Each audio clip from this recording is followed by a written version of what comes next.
जयकारा कालका मैदान। जय श्री राम, जय माता दी, बालाजी महाराज की जय। जो आज का विषय रहेगा, आज का टॉपिक रहेगा, ये भी काफ़ी एक इंटरेस्टिंग टॉपिक है और काफ़ी लोगों का मेरे पास सवाल भी था, व्हाट्सएप पे काफ़ी मैसेज आए हुए थे। जैसे हम शक्ति तो साधना सिद्धि तो कर लेते हैं, उसका प्रयोग कैसे करें? क्योंकि सिद्धि के मंत्रों के प्रयोग हैं जो सब अलग अलग तरीके से प्रयोग में किए जाते हैं। वैदिक मंत्रों का तरीका अलग है, शाबर मंत्रों का तरीका अलग है और तंत्र के मंत्रों का तरीका प्रयोग करने का अलग है।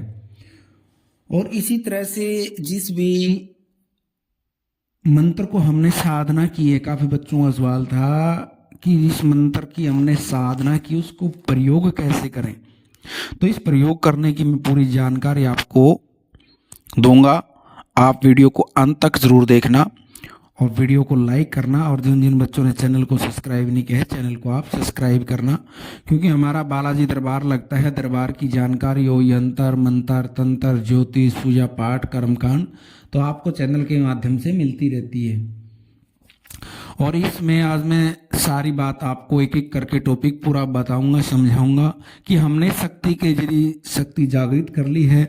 मंत्र सिद्धि यदि आपका गुरु नहीं है तो उस मंत्र को प्रयोग में कैसे करना है, गुरु होते हुए भी हमने प्रयोग में कैसे करना है। कई बार बच्चों का सवाल आता है मेरे पास में कि गुरु होते हैं कि गुरु उनको बताता नहीं शक्ति प्रयोग कैसे करनी है। लेकिन उन बच्चों को भी मैं बताऊंगा जिसका गुरु है उन्होंने भी शक्ति प्रयोग कैसे करनी है, और जिसका गुरु नहीं है उन्होंने भी शक्ति का प्रयोग कैसे करना है, या सिद्धि क्रिया मंत्र का प्रयोग हमने कैसे करना है। सबसे पहले मैं आ जाता हूं आपको, जिसके पास गुरु है उन बच्चों के लिए सिद्धि करे हुए मंत्र का प्रयोग आपने कैसे करना है। क्योंकि कई बार बच्चे क्या करते हैं, गुरु मंत्र के अंदर जो जितनी भी हमारी सिद्धियां होती हैं, यदि हमारे पास गुरु है तो गुरु सानिध्य के अंदर गुरु मंत्र में ही सारे मंत्रों की सिद्धियां होती हैं। सब हम कोई भी मंत्र सिद्ध करेंगे वो गुरु मंत्र के सानिध्य में ही आएगा। बिना गुरु मंत्र के उसमें उस मंत्र के अंदर शक्ति या पावर आ ही नहीं सकती। यदि हम गुरु सानिध्य में हैं तो वो गुरु मंत्र के ही अंदर में आएगा, गुरु सानिध्य में ही आके उसका हमने फल मिलेगा।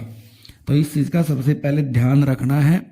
उस बच्चे क्या करते हैं, आज हमने किसी किसी को और को गुरु बना लिया, कल किसी और को गुरु बना लेते हैं फिर। लेकिन उन बच्चों का हालत क्या होती है, वो भी बच्चे ऐसे ही घूमते हैं, उनके पास ना शक्तियाँ रुकती हैं, ना शक्तियाँ उनको मिलती हैं, ना उनको सीधियाँ मिलती हैं, ना उनके काम बन पाते। वो भी ऐसे ही धक्के खाते, फिर बार बार ऐसे ही घूमते हैं वो। ध्यान रखना इस बात का। यदि आप किसी भी मंत्र की साधना कर रहे हैं, जिस तरह से आप गुरु बदलोगे शक्ति भी आपके साथ ऐसे ही धोखा करेगी। ध्यान रखना। हाँ, आप गुरु को परख के उसके सानिध्य में तब जाइए। आज आपने गुरु किसी को बना लिया, कल गुरु किसी को बना लिया। कई भक्त लोगों की आदत हो रही है आजकल ये, क्योंकि बच्चों को रास्ता नहीं देते हैं तो इसलिए बच्चे परेशान होकर ऐसे दर दर भटकते हैं। लेकिन कारण क्या, दोनों के ऊपर बीतता है, गुरु पे भी और शिष्य पे भी। इसलिए जो गुरु सानिध्य में है इन चीज़ों का ध्यान रखना।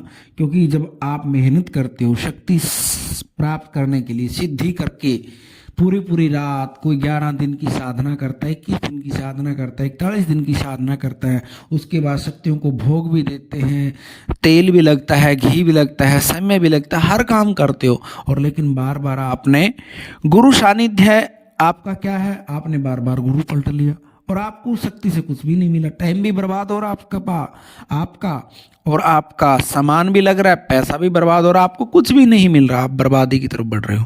तो इसलिए ध्यान रखना, जो बच्चे गुरु वाले हैं गुरु सानिध्य में ही अपना जप करें। लेकिन जहां गुरु पे भरोसा हो उनके ही सानिध्य में आपने जप करना है। यदि आपके पास गुरु सानिध्य नहीं है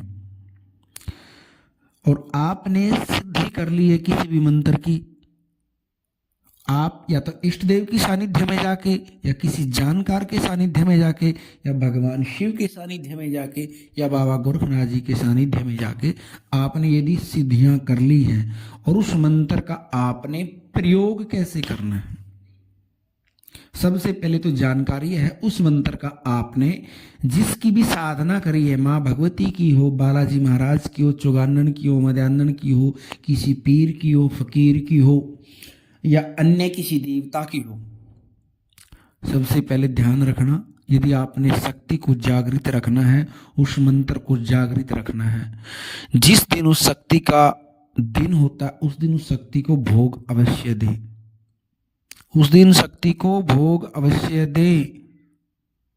यदि आपके शरीर पे शक्तियां चली हुई हैं तो आप अग्नि में भोग दें। यदि आप शरीर पे शक्तियां नहीं पाना चाहते, नॉर्मल सिद्धि करिए, तो आप सीधा सीधा तस्वीर के सामने, मूर्ति के सामने भोग लगा कर, या मूर्ति नहीं है तो उनका ध्यान करके भी जिस भी देवी देवता की साधना करिए तो मन से भोग लगा सकते हैं। आपको फिर अग्नि पे भोग देने की आवश्यकता नहीं है। यदि आप अग्नि के ऊपर भोग देते हैं तो शक्तियां जल्दी जागृत हो जाती हैं। दूसरा ध्यान रखना, जिस इन्होंने मंत्र की सिद्धि करी है, अभी प्रयोग करने की जानकारी भी मैं आपको दूंगा और आपने निरंतर उस मंत्र का जप करते रहना है। आप 11 मंत्र जप करो, 21 मंत्र जप करो, 31 मंत्र जप करो, 1 माला का करो, 2 माला का करो, जैसे भी आपका सामर्थ्य है।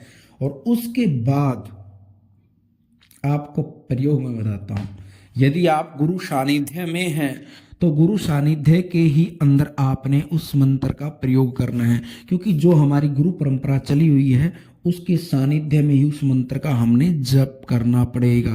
और उसका प्रयोग के लिए आपने किसी भी व्यक्ति के ऊपर झाड़ा लगाना है, या किसी व्यक्ति बीमार है, या किसी के ऊपर कोई भूत प्रेत की दिक्कत है, या कोई अन्य दिक्कत है, बीमारी की दिक्कत है, तो आपने झाड़ा कैसे लगाना है। यदि आप गुरु सानिध्य में हैं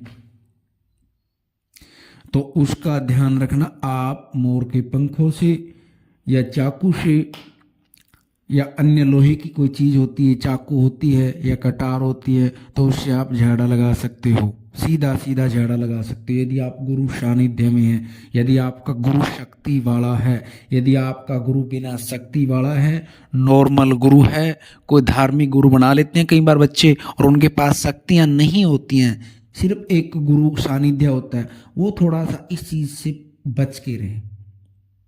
क्योंकि ऐसे क्या है, जब तक हम पूरे शरीर पे शक्तियों की पावर गुरु के सानिध्य से हमारे ऊपर नहीं आती तो हमने एक दूसरे के ऊपर झाड़ा नहीं लगाना चाहिए, क्योंकि उनके ऊपर कई बार क्या होता है, नेगेटिव चीज बहुत तेज प्रभाव वाली होती है, बहुत तेज गति से होती है, और तो वो उल्टा प्रभाव अपने शरीर के ऊपर डाल सकती है इन चीज़ों का। इसलिए गुरु सानिध्य के अंदर होते हुए इन चीज़ों का ध्यान रखना चाहिए, अपने शरीर को बांध करके तब उसको झाड़ा लगाना चाहिए। और जिसके पास गुरु नहीं है उन्होंने इस चीज का प्रयोग नहीं करना चाहिए किसी दूसरे व्यक्ति के ऊपर। यदि आपने मंत्र सिद्धि कर ली है तो आप विभूति पढ़ के दे सकते हो, जल या गंगा जल पढ़ के दे सकते हो, इलायची, काली मिर्च, कुछ भी जो चीजें होती हैं जो हम दे सकते हैं उन चीजों का ही प्रयोग करें, बिना गुरु वाले। यदि बिना गुरु के बच्चे इस चीज का आप प्रयोग करोगे तो आपको परेशानी भुगतनी ही पड़ेगी। ध्यान रखना, नेगेटिव चीज आपके ऊपर हैवी हो जाएगी यदि आप सीधा सीधा झाड़ा लगाओगे तो आप अपने शरीर के ऊपर उन शक्ति गलत चीजों का प्रयोग आपके ऊपर वापसी होगा। इसलिए आप इन चीजों का सीधा सीधा प्रयोग न करें। और अन्य कोई यंत्र मंत्र तंत्र की कोई जानकारी की आवश्यकता तो हमारे कमेंट बॉक्स या दरबार के नंबर पर जानकारी ले सकते हैं। हमारा दरबार लगता है मंगलवार शनिवार को। कोई दरबार संबंधी जानकारी हो आपको या ऑनलाइन पूछा लेनी हो आपको तो दरबार के नंबर पर आप संपर्क करें। माँ भगवती और बालाजी महाराज की कृपा से परिवार सभी पर बनी रहे। जय श्री राम, जय माता दी, बालाजी महाराज की जय।